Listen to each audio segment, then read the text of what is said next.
Irmãos, é uma alegria muito grande estar aqui com vocês nesta noite. Eu disse para o Augusto e para o reverendo Francisco que esses dias vão ser dias de muitas emoções, porque quando eu encontro ex-alunos que já estão há 37 anos no ministério,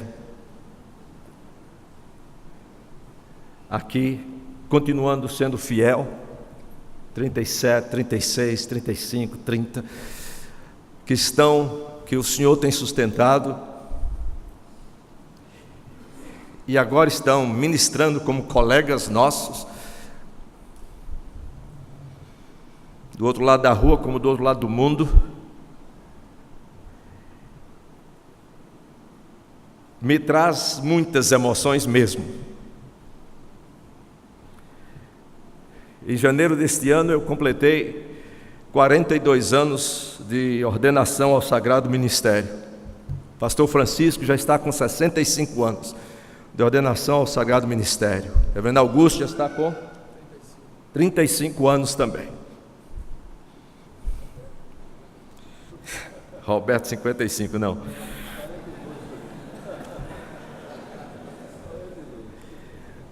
Mas quando eu canto aquele hino, muitas vezes,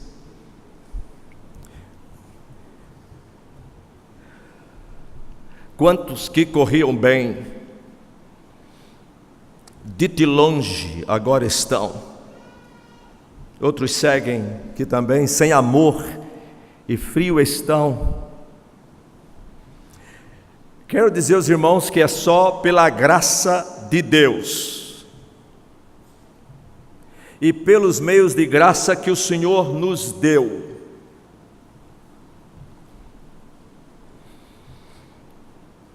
E esses meios de graça que o Senhor nos deu para nos conservar pelo seu poder no ministério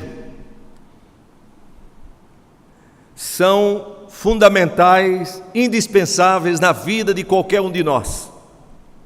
Não somente da liderança dos obreiros, mas de qualquer crente no Senhor Jesus.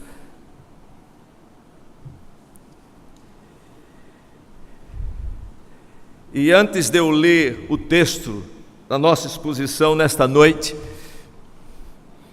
eu gostaria apenas, quando eu penso nos 42 anos de ministério que tem passado, que está passando, eu lembro de pelo menos 5 coisas, 5 princípios, 5 exemplos no ministério de Jesus e dos apóstolos,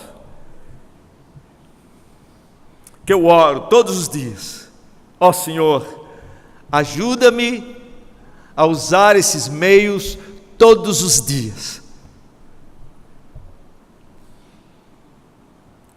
Nós vamos ler a palavra de Deus porque um desses meios para nós nos conservarmos crescendo na graça e no conhecimento do Senhor Jesus, sem dúvida nenhuma, é a meditação diária na palavra de Deus.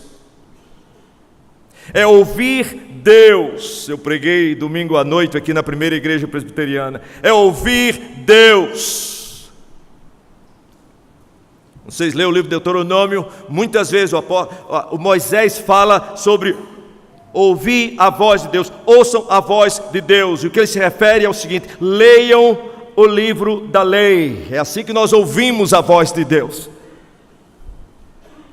ou seja, meditando nas Escrituras, todos os dias, não porque você tem que pregar, mas porque você tem que se alimentar, indispensável. Eu oro que todos vocês aqui tenham esse compromisso sério e diário, de meditar de uma forma sistemática e séria, diariamente na palavra de Deus. Ouçam Deus, todos os dias.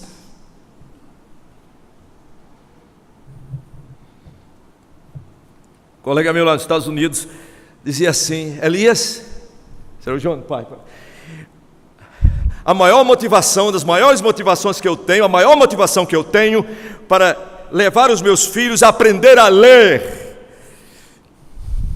é que eles aprendam a ler para ouvir Deus. Não existe outra motivação maior para nós aprendermos, a irmos à escola para aprendermos a ler, senão ouvir Deus. Quando nós ouvimos Deus, nós honramos pai e mãe, nós estudamos mais, nós nos envolvemos em pesquisas, nós evangelizamos, nós amamos o povo de Deus. É ouvir Deus. A segunda coisa é falar com Deus. Uma nota de rodapé, eu sempre digo para meus alunos lá no seminário, um dos problemas que vocês têm aqui, durante o tempo de seminário, é o seguinte: é que vocês aprendem a meditar em comentários e ler a Bíblia quando dá. Medite nas Escrituras e leiam os comentários, para que você possa usufruir daquilo que Deus tem colocado no coração daqueles que escrevem. Mas não meditem nos comentários, meditem nas Escrituras.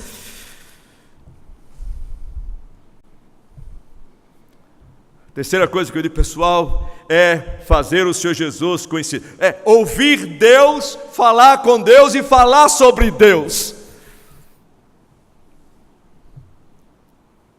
Evangelizar, falar de Jesus para as pessoas, diariamente e consistentemente.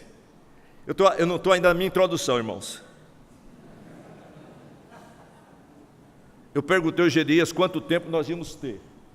Ele disse, eu levei um pessoal aí para jantar e disse, olha, vocês comem muito cuscuz e muito ovo, porque hoje tem 2 paraibanos pregando. Pelo menos eu tenho uns 2 para ficar aqui até meia-noite.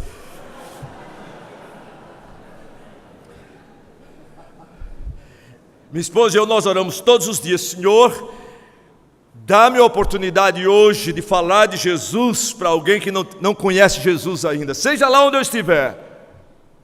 E se for crente, que eu possa encorajá-lo. Falar de Jesus. Fazer discípulos, por ensinar pessoas sobre a palavra, daquilo que você ouviu de Jesus, daquilo que você falou com Jesus. Mas a quarta coisa que eu vou dizer rapidamente aqui para os irmãos é que os irmãos não esqueçam a centralidade da igreja. A igreja não é simplesmente o povo de Deus. A Bíblia coloca dessa maneira, tanto no Velho como no Novo Testamento. É o povo santo de Deus. E santo não somente no sentido de ser separado por Deus, mas no sentido de ser como Deus. Ele é santo. É o povo de Deus. E eu não vou fazer essa preleção sobre a questão da igreja aqui. Mas essa centralidade da pessoa de Deus, ou do povo de Deus, e vamos colocar assim, na comunhão dos santos. O reverendo Roberto Brasileiro pregou hoje sobre Filemon, e uma das coisas que Paulo fala a Filemon, é para receber Onésimo como irmão, ou seja, dentro da comunhão dos santos. A propósito, comunhão dos santos é um assunto muito sério na Escritura Sagrada, tanto no Velho como no Novo Testamento. Eu vou dizer por quê. Eu não tenho tempo para entrar nos textos aqui, mas só para os irmãos entenderem sobre a questão da comunhão dos santos. Está lá no credo, lembram? Creio na comunhão dos santos. É um capítulo da confissão de fé de Westminster. Mas eu tenho observado que nós não falamos muito sobre a comunhão dos santos. Aliás, eu creio que nos 5 pontos que nós sempre falamos do calvinismo, Calvino não botou aqueles 5 pontos, está faltando um, que é a comunhão dos santos. Eu vou dizer por quê. Depois que os irmãos fizeram o texto, venha falar comigo. Não existe perseverança dos santos fora da comunhão dos santos, segundo a Escritura Sagrada. Para perseverar, a perseveração dos santos depende da sua comunhão com os santos. João disse, se eles saíram é porque não eram dos nossos.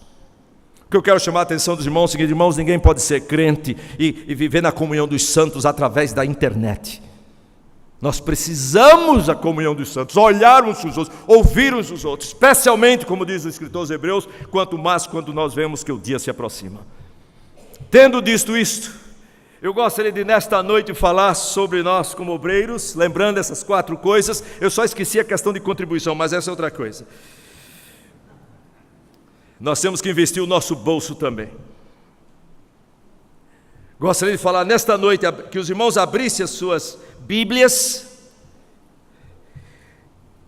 no livro do Evangelho de Mateus,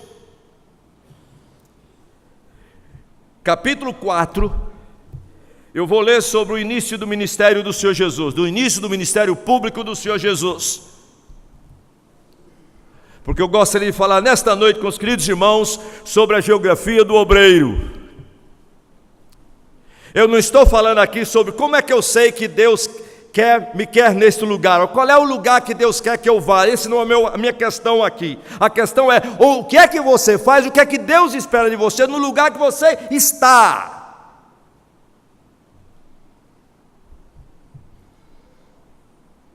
Nesse momento aqui na igreja.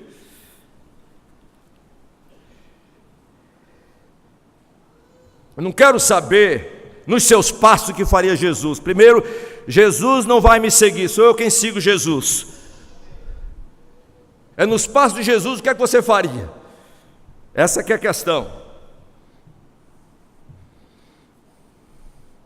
Então vamos ler neste momento a palavra inspirada, inerrante, infalível, invencível, suficiente e eficiente de Deus.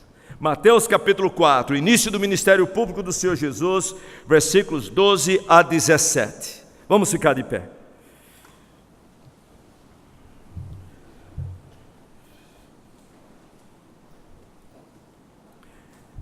Eu queria que os irmãos não somente vissem a palavra, não somente ouvissem a palavra, mas eu queria que os irmãos sentissem a palavra e imaginassem a palavra. Não vou muito longe com a imaginação, mas pelo menos nós podemos imaginar um pouco aqui. A imaginação santificada. Vejam bem. Ouvindo, porém, Jesus, que João Batista fora preso, retirou-se para a Galileia, e deixando Nazaré, o nome de uma cidade, não de uma mulher, foi morar em Cafarnaum, situada à beira-mar, nos confins de Zebulon e Naftali, para que se cumprisse o que fora dito por intermédio do profeta Isaías: terra de Zebulon, terra de Naftali, caminho do mar, além de Jordão, Galileia dos gentios.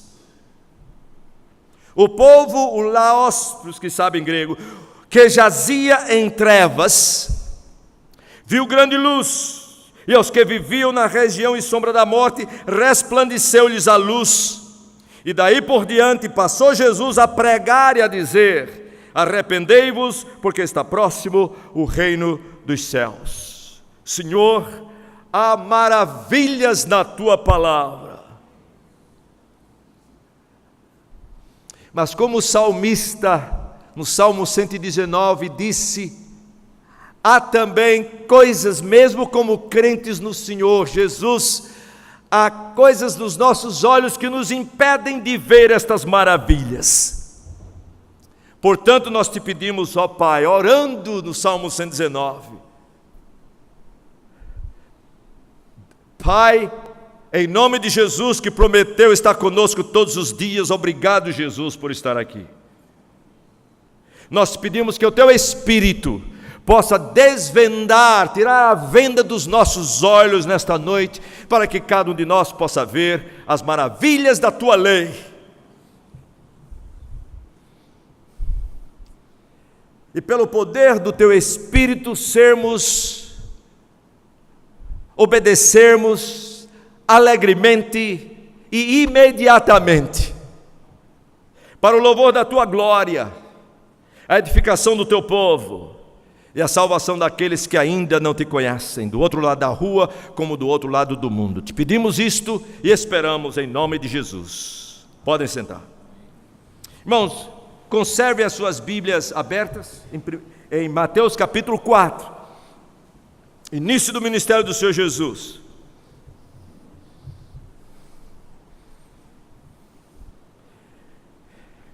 E eu vou dividir a minha exposição nesse texto em 3 perguntas. Eu não sei como vocês estudam a palavra de Deus ou meditam na palavra de Deus.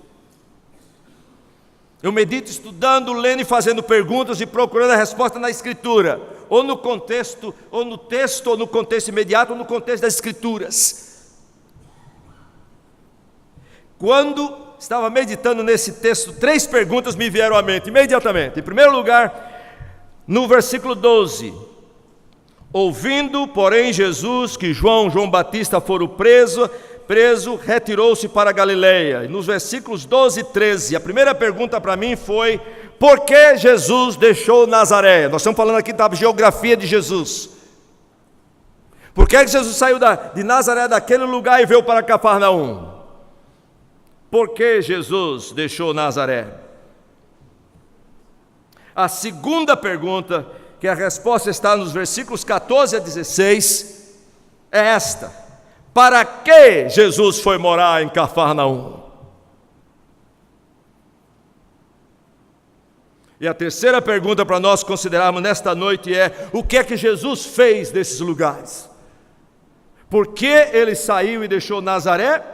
Para que foi morar em Cafarnaum? E o que é que Jesus fez nesses lugares? E vocês veem a referência a muitos lugares aqui, porque todos os deslocamentos e todas as migrações de Jesus e todas as viagens de Jesus, toda a geografia do Senhor Jesus tinha a ver com a história da redenção. Então, em primeiro lugar, gostaria de estudar com os irmãos aqui sobre esta geografia de Jesus e o que é que tem a ver com a nossa geografia, Zuel. Desculpem, falando em línguas. E com a nossa geografia também. Em primeiro lugar, por que Jesus deixou Nazaré? E a resposta está, sem dúvida nenhuma, no versículo 12. Jesus deixou Nazaré porque soube que João Batista, seu precursor, que estava anunciando, fora preso. E agora chegou o momento de Jesus começar o seu ministério público. Em outras palavras, houve uma causa natural. Se você responder por que Jesus deixou Nazaré e foi para Cafarnaum, e diz assim: porque ouviu que João Batista fora preso, a sua resposta está correta, mas a resposta está incompleta.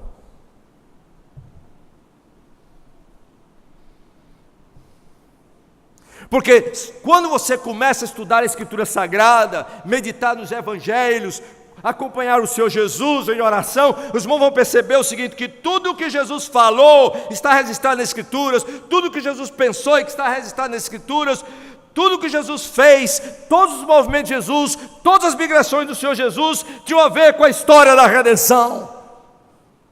Então o Senhor Jesus nunca ia à beira-mar simplesmente para andar e pescar e para nadar. Quando você vê Jesus à beira-mar, você nunca vê Jesus fazendo Cooper. Você vê Jesus à beira-mar recrutando pessoas. Isso mudou a minha vida. Quando os irmãos leem as Escrituras e seguem Jesus, irmãos, vão observar que você tem um outro motivo para ir para a praia. E tem a ver com a história da redenção. Então a minha esposa gosta muito de andar. Quando nós estamos aqui, nós temos tempo, quando estamos lá em João Pessoa, de irmos à beira-mar. Ela gosta de andar, eu acompanho. Ela gosta de tomar o seu banho, mas algum tempo atrás, quando nós olhamos o Senhor Jesus, que todas as migrações dele, todos os deslocamentos dele tinham a ver com a história da redenção, que o Senhor Jesus nunca iria à beira-mar, simplesmente para ficar lá de papo para o ar. Nós começamos a orar: Senhor, como é que nós podemos agora usar a nossa ida à beira-mar, não somente para contemplar e se maravilhar com a obra da criação do Senhor, o mar e tudo o que existe, andar Mas, Senhor, dá-nos a oportunidade hoje, e essa é a nossa oração. E nós andamos à beira-mar, conversando, orando com o Senhor, orando pelos nossos filhos, orando pelos nossos estudantes, orando pelo povo que nós conhecemos, povo que nós estamos evangelizando, e orando, ó Senhor, dá-nos a oportunidade à beira-mar de conversar com alguém aqui e falar de Jesus.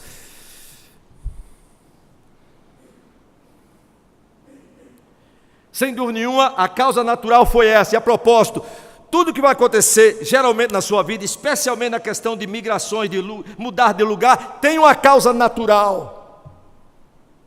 Mas segundo a Escritura Sagrada, nós não devemos olhar simplesmente para a resposta da causa natural, baseada na causa natural, da perspectiva do momento imediato, da perspectiva humana, mas nós temos que considerar tudo o que acontece em nossas vidas, da perspectiva de Deus,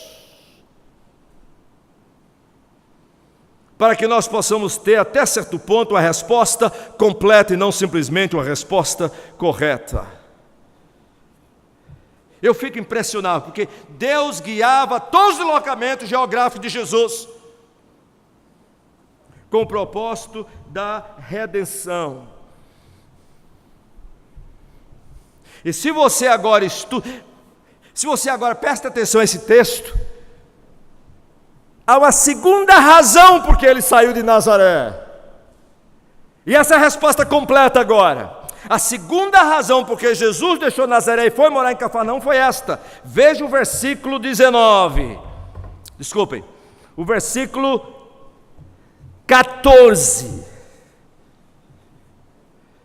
Para que se cumprisse o que fora dito por intermédio do profeta Isaías. Mais de 500 anos antes de Cristo, a geografia redentora dele já estava delineada pelo Senhor, pelo seu Pai. E Deus usa a causa natural para levar o seu filho àquilo que ele já tinha como propósito eterno. Nada na sua vida, meu querido irmão, por mais natural que seja a causa que você está pensando, existe outra causa redentora por trás de tudo.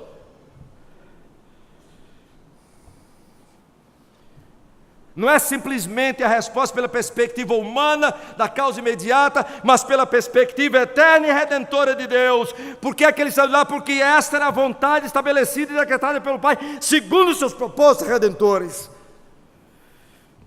Tem tantas histórias na Bíblia, irmão. Todos os movimentos na Bíblia têm causas imediatas, com propósitos eternos, nos decretos de Deus.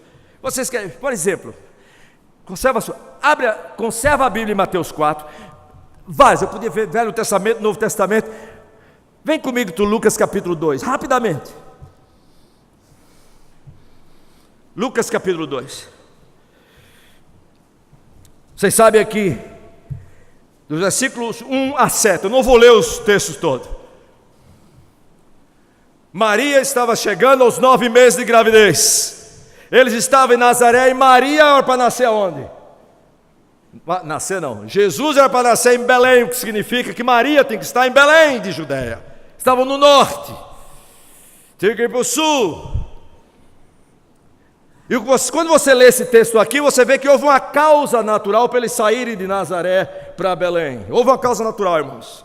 José não chegou e disse assim: Maria, tu estás aqui quase nos 9 meses, esse menino pode nascer a qualquer instante. E esse menino é um Messias. Estou falando feito de nordestino, falando de José. E esse menino tem que nascer em Belém. Então vamos arrumar as coisas, vamos descer para Belém. A Bíblia não diz que José estava pensando assim, irmãos.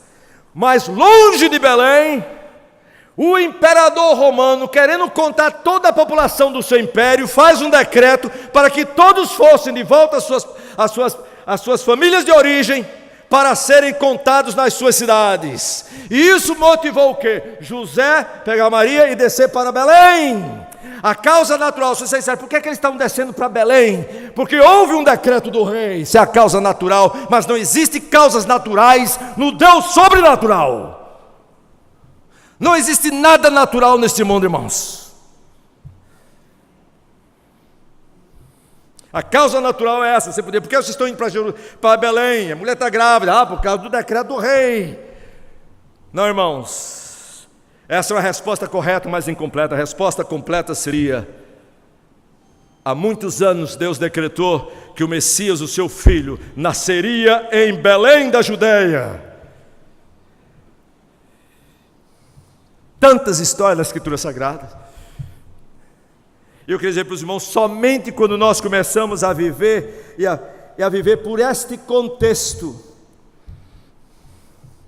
quando nós começamos a considerar os detalhes das nossas vidas pela perspectiva de Deus, segundo a história da redenção, é quando nós começamos a viver de uma maneira de grande gozo. Pedro usa aquela expressão de alegria indizível. Essa é a expressão de Pedro. Alegria indizível. Mesmo quando as circunstâncias são de amarguras indescritíveis. Mas a alegria do Senhor está lá. A não ser que seja consequência de pecado. Você tem que se arrepender. Mas se é consequência de obediência, a amargura pode estar lá, mas o gozo do Senhor está no seu coração. Deixe-me dar mais um exemplo. Há um jovem na Bíblia que me impressiona muito. O nome dele é Zafanete Paneia. Vocês já ouviram falar de Zafanete Paneia? Quantos aqui já ouviram falar de Zafanete Paneia na Bíblia? Então tem muita gente que não ouviu e tem gente que disse que nunca viu esse nome na Bíblia. Zafanete Paneia é José. Esse foi o nome que Faraó lhe deu quando o colocou como príncipe no Egito. Quando vocês começam a estudar a história de José, é uma coisa impressionante. Porque no capítulo, eu sempre digo, José tem uns 5 P's na vida dele. Em Gênesis 37, vocês vão encontrar José onde, irmãos? No poço. Os irmãos colocam ele no poço. Mas Deus estava com José. Veja a geografia de José, irmão, no poço. Em Gênesis 39, vocês vão encontrar ele lá na casa de quem? De Potifar, como escravo, mas Deus estava com José, no Egito agora, longe dos pais. No capítulo 40, vocês vão encontrar José onde? Na prisão, esse é o terceiro P, na prisão, mas Deus estava com José. No capítulo 41, José tem 30 anos, e agora você encontra José onde? No palácio, como príncipe do Egito. E no momento que ele assumiu essa posição, ele raspou o seu cabelo, se trajou como egípcio e recebeu um nome. Então quando você vê a Bíblia dizendo, e os irmãos de José foram lá e viram José, Moisés está falando que esse Zafanete Paneia é José. Então vai usar o nome de José. Não era que José era conhecido por José no Egito, ele era conhecido por Zafanete Paneia, era esse o nome dele. Então quando os irmãos chegaram lá, eles viram Zafanete Paneia. Moisés coloca aqui, era José, mas eles não sabiam que era José.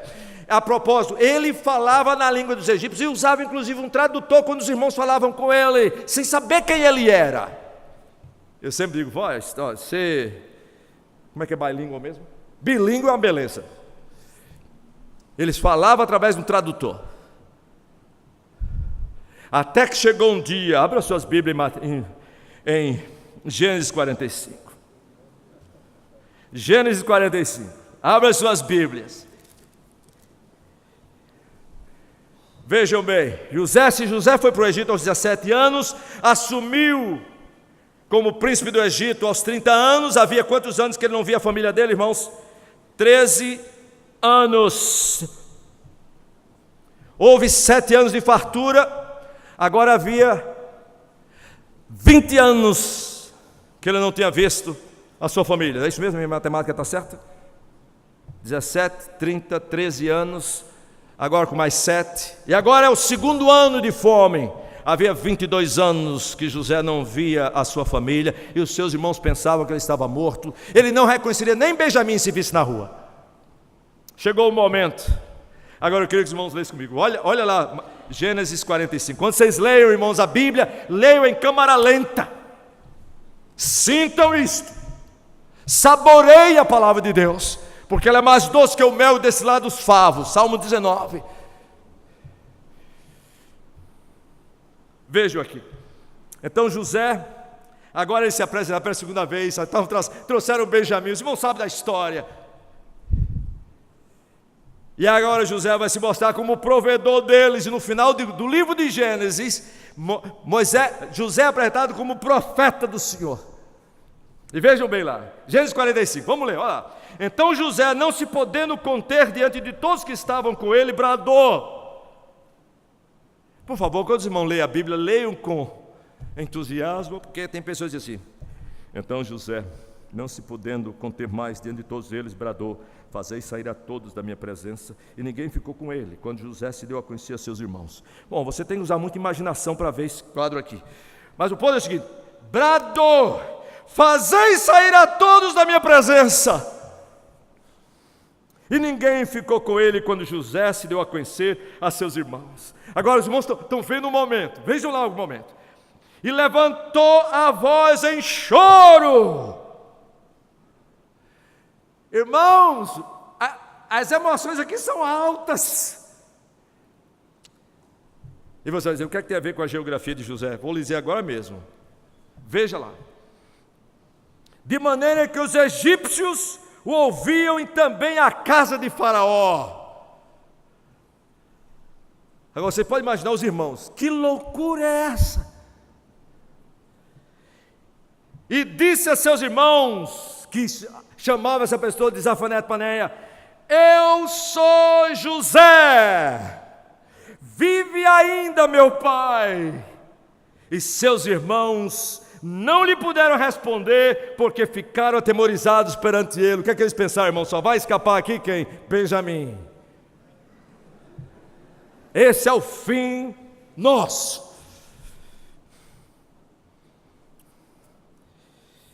Oh, irmãos, quando nós vivemos não da perspectiva do que é a causa natural, mas da perspectiva das causas sobrenaturais de Deus, vejam como é que acontece.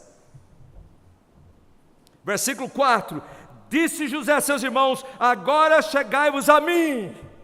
E se achegaram, então disse: eu sou José, vosso irmão, a quem vendestes para o Egito. Pergunta: por que é que José estava no Egito? Porque esses irmãos maus, pecadores, ímpios, o venderam como escravo. Essa é a causa natural porque ele estava no Egito.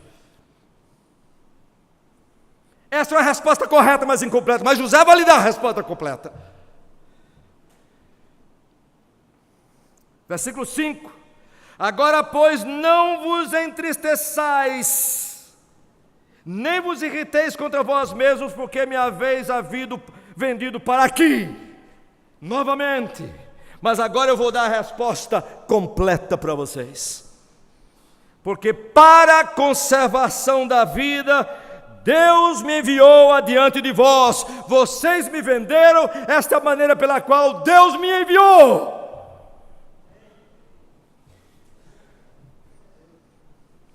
E o que José estava sabendo aqui, José sabia das profecias dadas a Abraão, que um dia eles iriam ao Egito. Ele agora sabia perfeitamente que Deus estava usando ele para o cumprimento daquela profecia. E Deus agora está usando José para que a semente continuasse, seus irmãos não morressem. Conservação da vida para José, se você continuar lendo até o capítulo 50 de Gênesis, tinha a ver não somente com a preservação do povo de Israel, mas com a semente que viria através desse povo. Então José não estava preocupado, estava pensando na teologia da prosperidade, mas o que motivava era aquela teologia da posteridade, da semente. Então, para José, meus queridos, as circunstâncias da vida, os lugares onde vocês estão, a questão é o que isso tem a ver, o que esse lugar tem a ver, o que esse movimento de Deus tem a ver na minha vida com a teologia da posteridade, com o Senhor Jesus. Eu digo isso porque está muito claro. Versículo 6, ele diz assim: porque já houve 2 anos de fome na terra e ainda restam 5 anos em que não haverá lavoura nem colheita. Esse é o ponto que eu vou demorar mais, eu vou correr nos outros, não se incomodem. Versículo 7: Deus me enviou adiante de vós para conservar vossa sucessão. Não é só conservar a vida, mas a sucessão de vocês, a posteridade de vocês. Ele está pensando na semente da mulher, na semente de Abraão, que segundo Reis capítulo 7, se tornaria a semente de Davi. Veja bem, assim, versículo 8 novamente, assim não fosse vós que me enviaste para cá, e sim Deus.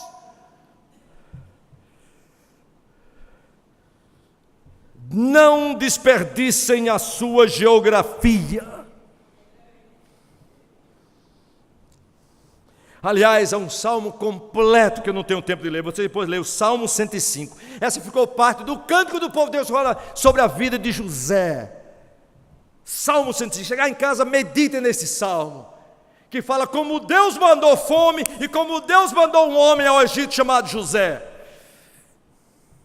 Tudo relacionado com a história da redenção. A mesma coisa com relação a Esther. A gente podia falar muita coisa aqui. Quando Mordecai disse para ela: porque se de todo te calares, de outra parte se levantará para os judeus socorro e livramento, mas tu e a tua casa de teu pai perecerás. E quem sabe, para conjuntura como esta, é que fosse levada a rainha. Houve uma causa natural para se tornar rainha. Mordecai diz assim: houve uma razão redentora para Deus preservar a posteridade do seu povo. Tem um servo do Senhor, estava lendo uma vez, ele disse assim: a cada instante de nossa vida, nós operamos sob dois pontos de vista. Um é humano, imediato, que pode até ser correto, mas o outro é o divino. O mais popular é o humano, porém o mais frutífero, o mais bíblico, o mais abençoador, o mais completo é o divino. Vivam pelo divino, pela palavra do Senhor, pelos propósitos redentores de Deus. Não desperdicem a sua geografia. E a propósito, não é só a geografia de Jesus, dos apóstolos e dos outros que foram guiados por Deus de maneira redentora. A geografia de todo ser humano neste mundo. Ninguém senta ao meu lado no avião se não for pelos decretos e propósitos de Deus, irmãos. Para você se convencer disso, por isso que eu digo, todos os momentos eu oro: Senhor, não me deixe desperdiçar a minha geografia, o lugar que o Senhor, porque todos os lugares que eu estou tem a ver com a história da redenção. Tudo.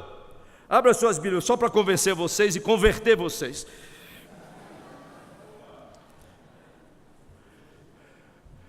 Meus irmãos, nós vivemos em silêncio. Tem pessoas que dizem para mim: ah, pastor, o senhor fala sempre de Jesus, conversa com as pessoas, procura conversar e falar de Jesus com as pessoas, porque o senhor é evangelista. Digo, mas essa não é a razão, não. O Senhor Jesus disse em Atos 1:8, para todos os seus discípulos, para todos os 120 que estavam na igreja em Jerusalém, quando o Espírito Santo veio: recebereis o quê? Recebereis vós, inclusive os apóstolos, os outros, e os 120 estavam juntos lá. Recebereis vós poder, ao descer sobre vós o quê? O Espírito Santo. E sereis o quê? Minhas testemunhas, tanto de Jerusalém, Judéia, Samaria, até os confins da terra. Então, quem tem o Espírito Santo de Deus, tem o poder e a iniciativa para o quê? Para falar de Deus, para falar de Jesus. Então, para mim, uma das evidências que você está cheio do Espírito Santo de Deus é que você vai falar da obra redentora de Deus. Leia o livro de Atos. Quando o Espírito Santo os encheu, a Bíblia diz que eles com bold, Efésios capítulo 6, que eles com ousadia falavam de Jesus. E Pedro e o apóstolo Paulo em Efésios 6 diz assim: vocês orem por mim, para que com ousadia eu possa fazer conhecido o Senhor Jesus. A propósito, ousadia, não arrogância. Quando a Bíblia fala com ousadia, não tem nada a ver com falar alto. Eu falo alto, alguns falam mais baixo, não tem nada a ver com isso. Mas nós falamos com ousadia.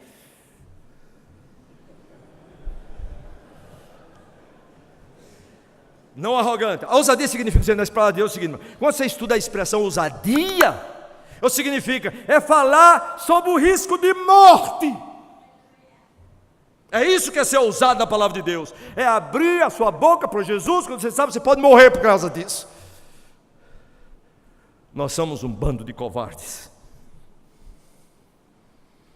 porque nós não abrimos a boca, nem quando não há ameaça nenhuma. Mas você foi cheio do Espírito Santo de Deus. Não desperdice a sua geografia. Eu disse que eu ia falar para Atos 17. Vamos lá, rapidamente, Atos 17. Agora o apóstolo Paulo é que vai falar para a gente também. O apóstolo Paulo falando para epicureus e estoicos, para gentios e incrédulos. Veja o que ele fala para eles assim, na mensagem ele diz: o Deus que fez o mundo, versículo 24, e tudo que nele existe, sendo ele Senhor dos céus e da terra, não habita em santuários feitos pelas mãos humanas, nem é servido por mãos humanas, como se de alguma coisa precisasse, pois ele mesmo é quem dá a todos o quê? Vida. Se tem alguém vivendo no mundo hoje, está vivendo por quê? Porque tem saúde? Não, irmãos, porque Deus tem dado vida para eles, incrédulos ou não. Nós nos esquecemos disso. Está vivendo? É porque Deus lhe tem dado vida, respiração e tudo mais. Esse é o Deus da Bíblia. Agora veja mais, não somente isso. Ele diz assim: de um só fez toda a raça humana, vemos todo de Adão e Eva, para habitar sobre toda a face da terra. Isso aí é Gênesis 1 e 2. Veja bem, havendo fixado os tempos previamente estabelecidos e os limites da sua habitação. Outras palavras, Deus estabeleceu antes da fundação do mundo o tempo de nascimento e o lugar de nascimento, não somente o lugar, mas o tempo de viver e os lugares de viver de todas as pessoas deste mundo. Todos.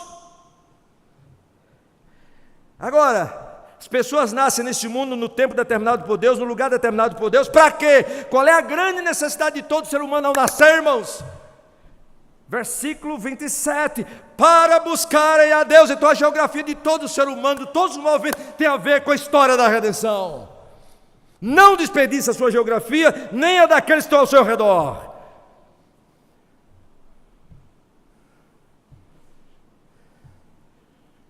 Não espere que eles venham a você. Não foi assim que Jesus fez. Jesus fez discípulos. E quando Jesus diz, tendo ido fazer discípulos, porque Jesus veio, ele foi, ele fez discípulos. Vejam bem, para buscar a Deus, se porventura tateando posso achar, bem que não está longe de cada um de nós, incluindo os incrédulos. Agora veja o versículo 28. Pois nele vivemos, quer vocês incrédulos entendam disso ou não, e nos o quê? Movemos. Faça o exegese da palavra. O verbo mover aqui significa nós migramos, os nossos movimentos. Quando ele fala aqui sobre nós nos movemos, não está falando sobre coreografia não, irmãos. Tem um grupo lá nos Estados Unidos que eu gosto muito, que é o Balé Magnificat, mas uma vez eu estava lá conversando com eles e eles interpretaram isso aqui como movimento de dança. Não, irmãos, essa é a mesma palavra, está lá em Gênesis capítulo 11, versículo 2, partindo, migrando, todos os deslocamentos de todos os seres humanos, está relacionado com a história da redenção. Nunca mais esqueçam disso, onde vocês estiverem. Essa é a minha oração. Deixa eu dizer só algumas aplicações aqui rapidamente, eu vou dar os outros 2 pontos e terminar.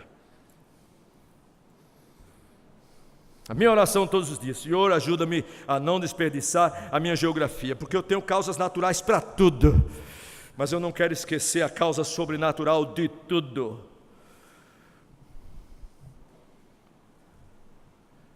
Então, se eu estou no avião para vir para o Brasil, a questão, a pessoa está indo para o Brasil para quê? Ou por quê?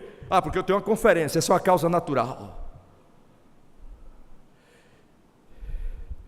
Os irmãos já ouviram falar a palavra missional.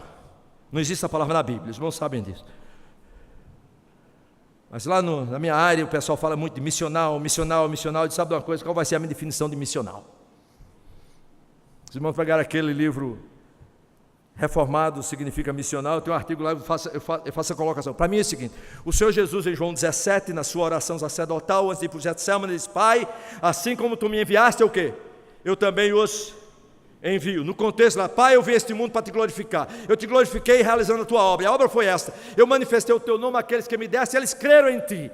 Eu manifestei a tua palavra a eles, eles creram em ti. Foi dessa maneira que o Senhor Jesus glorificou o Pai. E agora ele diz, agora Pai, assim como o Senhor me enviou, eu os envio. Outras palavras, eu os envio para que eles glorifiquem a ti, manifestando a tua palavra, aqueles que o Senhor me deu, para que eles creiam. E eles vai, e não oro não somente por eles, mas também por aqueles que vieram a crer por sua palavra.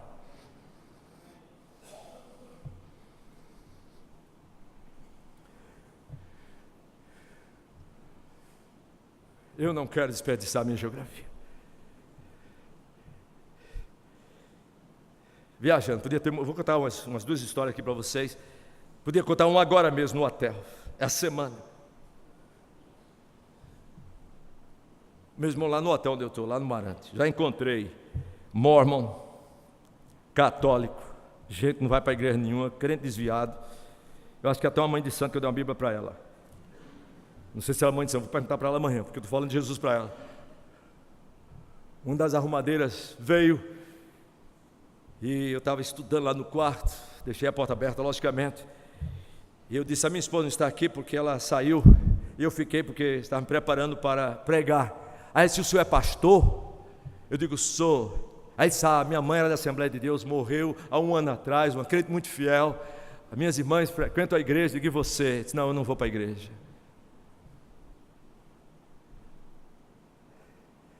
Eu abri a escritura para ela, João 3, 16, 18, João 5, 24, comecei a explicar para ela sobre o Senhor Jesus, vindo de Deus a este mundo, morrendo na cruz do Calvário, restando esmoço para que aqueles que nele crê, possam ter os seus pecados perdoados, ter relacionamento com Deus, a transformação de vida, o Espírito Santo passa a habitar e você começa a viver uma vida que vale a pena ser vivida para a glória do Senhor.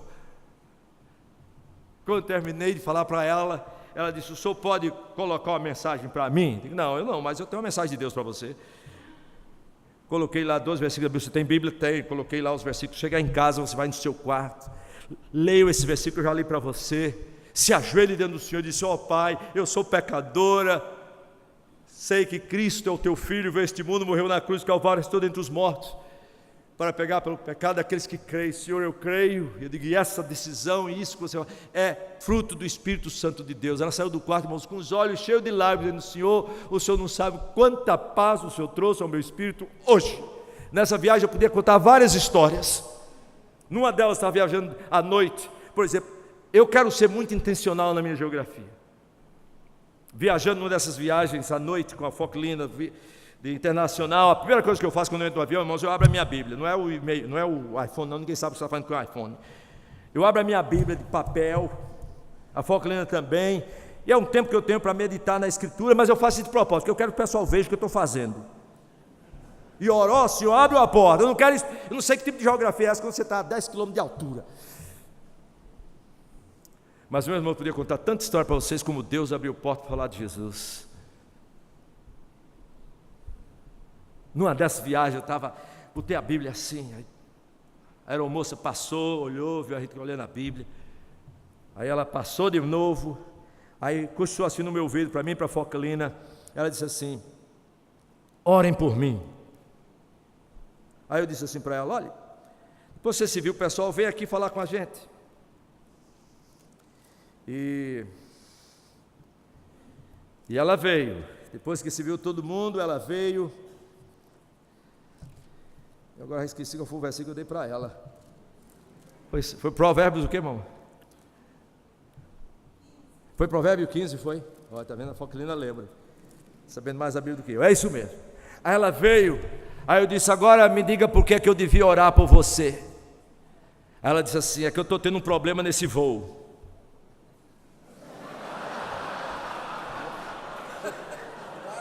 Você está a 10 km de altura. E a aeromoça diz, eu estou tendo um problema nesse voo. Aí eu pensei, se for um problema no avião, que o avião vai cair, eu vou me levantar daqui a pouco, dizer, gente, eu tenho boa notícia e má notícia.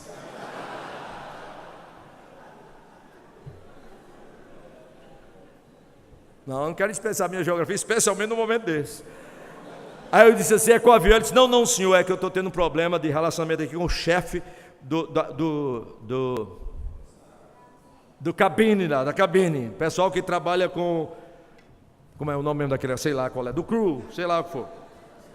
Aí eu disse assim, eu tenho uma palavra para você, Aí ela sentou assim, o pessoal estava meio dormindo, aí eu sentou. Aí eu abri Provérbios 15, 16. 15, 1 e 2. Irmãos, medita as Escrituras.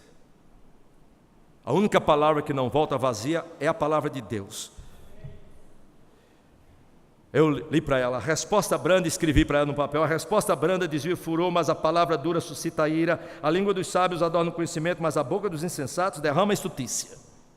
Aí ela disse, muito obrigado, então é isso, eu sei como é que eu vou fazer, vou simplesmente responder brandamente. Eu disse, não, você não está entendendo, minha querida, porque ela pensou em autoajuda, eu sei lá, um princípio, quer dizer, se eu usar esse princípio, tudo bem, está muito bom. Eu disse, não, isso aqui vem da Bíblia Sagrada, isso aqui é palavra de Deus. Deus escreveu isso para que as pessoas que crerem nele, entregaram a sua vida a ele, creem no Senhor Jesus, obedecem porque ele falou e ele vai agir.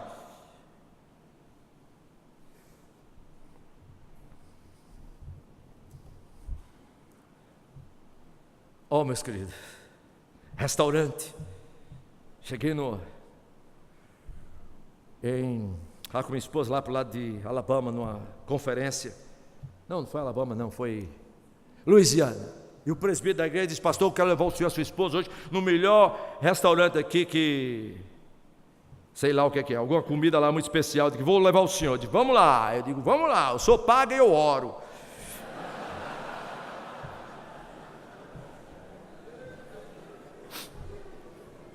Sentei com ele, irmãos. Aí uma menina de uns 21 anos, idade de ser quase minha neta hoje, nos servindo, muito alegre, nos serviu, tudo. Quando ela terminou, disse, está tudo ok. Eu olhei para ela e disse assim, olha, eu sou pastor, meu nome é Elias, estou pregando aqui na cidade. Eu oro sempre antes de comer, porque tudo isso aqui foi provisão de Deus. Deus não somente nos criou, mas nos deu os meios para que nós pudéssemos nos sobreviver. Então eu oro. Você tem alguma coisa que eu posso orar por você? Meus queridos, essa menina de uns 21 anos olhou para mim e aquele sorriso desapareceu. Com lágrimas disse, o senhor não tem a mínima ideia da minha vida. Aí blá, blá, blá, blá, quase que eu não comia mais. Porque era tanta tristeza, não é que eu estava vomitando no meu prato, não, irmãos. Mas era tanta coisa. Eu tenho alguns minutos para falar de Jesus para ela. Não desperdicem a sua geografia. Deixe-me terminar agora e dar os últimos dois pontos e vou terminar. Se Deus... A propósito, nós estamos orando, pastor Francisco e minha família, por um reavamento durante esta semana na nossa vida. Que nós façamos um compromisso de ouvir mais a Deus, de falar mais com Deus, de falar mais sobre Deus. Segunda pergunta foi essa, para que Jesus foi morar em Cafarnaum? Veja para quê, irmãos. Está os versículos 15 e 16. Terra de Zebulon, terra de Naftali, caminho do mar, além do Jordão, Galiléia dos gentios, o povo que jazia em trevas, viu grande luz, e os que viviam na região da sombra da morte, resplandeceu luz. Para quê? Para que as pessoas fossem salvas. Pessoal, Jesus, se eu morar na beira da praia, então vamos comprar um apartamento lá na Boa Viagem, para os pastores. Porque eles esquecem que Jesus foi morar com pescadores, e não ficava muito tempo em Cafarnaum. O ponto é, para quê? Para que os que estavam na região da sombra da morte vissem a luz. A Bíblia diz, a vida estava nele, e a vida era a luz dos homens, e o testemunho é esse, que Deus nos deu a vida eterna, e esta vida está no seu Filho. Aquele que tem um filho tem a vida, aquele que não tem o Filho de Deus não tem a vida. O Senhor Jesus em Lucas 19 disse que o Filho do Homem veio o quê? Buscar e salvar o perdido. Meus irmãos, viva a sua vida de uma maneira focalizada. Eu digo aos pastores, me digam sobre os seus programas, me digam sobre o seu orçamento. A minha questão é o seguinte, o seu programa, o seu orçamento, se logo o seu conjunto, tudo que você está investindo aqui, e que se diz vai redundar em pessoas conhecendo Jesus, sendo discipuladas e ganhando outros para Jesus. Porque se não tiver isso claramente, é só programa para entreter.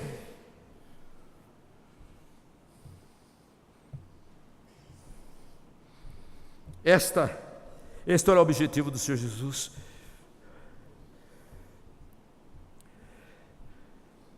Problema, meus queridos, lembre-se o seguinte, que o problema fundamental do ser humano depois da queda é o quê?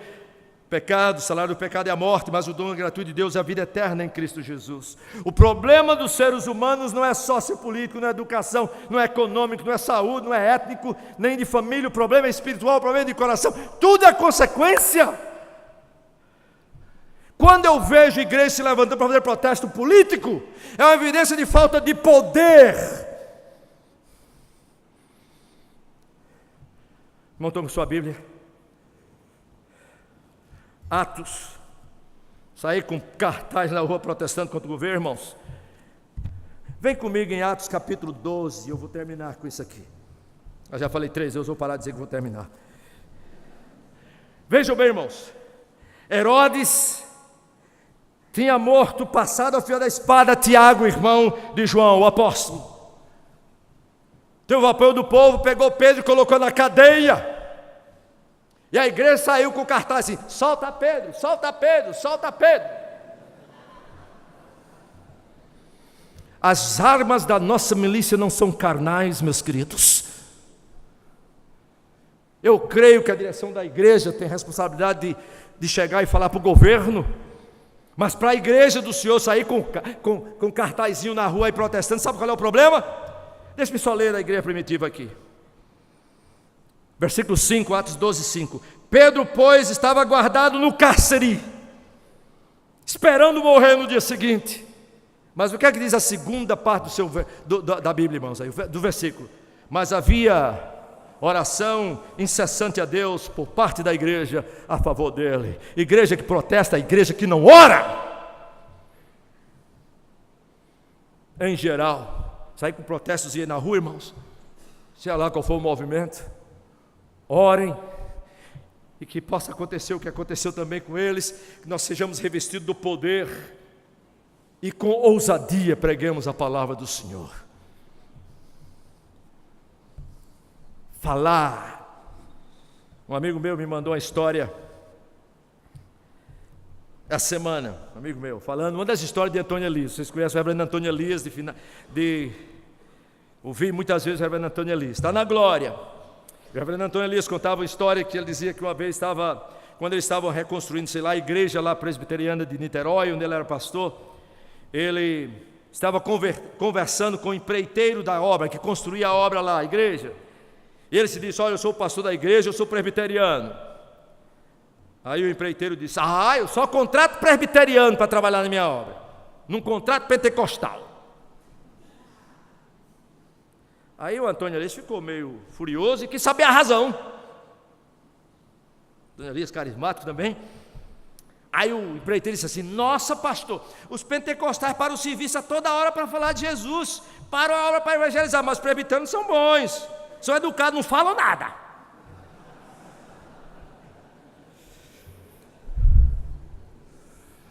Eu oro que nós vamos ser como Jesus, porque não somente para que Jesus foi lá, mas a última pergunta, só para os irmãos entenderem, o que é que Jesus fez nesses lugares, qual foi o meio que Jesus usou para que essas pessoas saíssem das trevas para a luz. Veja o versículo 17, daí por diante passou Jesus o quê? A pregar e a dizer: arrependei-vos, porque está próximo o reino dos céus. Jesus usou o quê? A pregação, o falar, o compartilhar, o evangelizar, porque fé vem pelo ouvir, e ouvir a palavra de Deus. Arrependei-vos, de outras palavras, vocês são pecadores, estão em rebeldia comigo. Isso é só um resumo da mensagem do Senhor Jesus, vocês sabem disso. Arrependei-vos, vocês são pecadores, estão sob a ira do meu Pai, porque está próximo de Deus, ou seja, o rei que lhes dá perdão real está aqui. Não desperdicem a sua geografia. Voltarem ao hotel hoje à noite, orem para que Deus lhe abra a porta, onde você estiver, irmãos, na fila do ônibus, na fila do banco, seja lá onde for, ó Senhor, olhe, porque ninguém nesse mundo está onde está por acaso. Soberanamente, eles são responsáveis pelas suas idas e vindas, mas soberanamente Deus os guia para o louvor da sua glória e a salvação daqueles que Ele chamou. Ó Senhor, ajuda-nos a sermos reais seguidores de Jesus. Ajuda-nos, Senhor, a entendermos que os nossos locamentos, deslocamentos, as nossas migrações, todas elas sem exceção, e de todos os povos neste mundo, tem a ver com a história da redenção. Em nome de Jesus. Amém.